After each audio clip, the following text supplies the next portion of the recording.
Let me explain to you how the system works. So the first thing is they want us to be in jobs, J-O-Bs, because there they can transduce our most valuable resource, which is our time on the planet, our effort, but our time on the planet. They can take that non-renewable resource, by the way, and transduce it into a debt instrument, Federal Reserve notes, things they're not actually worth nothing. They're actually debt instruments. They're IOUs.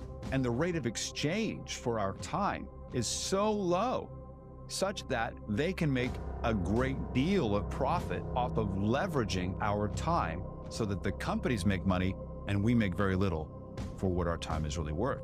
Then do they pay you your full measure? No, they take half of it out as withholding on taxes that are unconstitutionally levied against us to take away even more of that labor transduced into worthless units, only to return it over a year later after inflation has made it even less valuable. Then we spend what's left and have to pay an additional sales tax, 7 to 8, 9, 10%. And one of my favorites is that even before we get those dollars, they take our money and put it aside for a retire in an IRA or a 401k.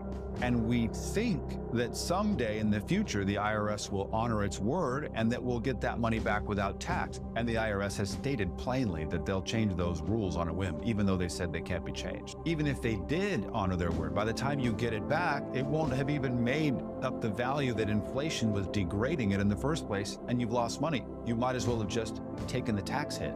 And then the pièce de résistance is that media cons us into thinking that we can have the riches of avarice by putting what's left of our money after all the expenses and taxes into a market that is designed to take our money and recycle it.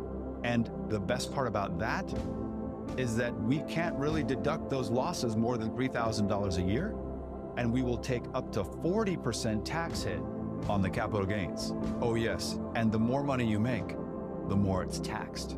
Does this seem like a fair system to you?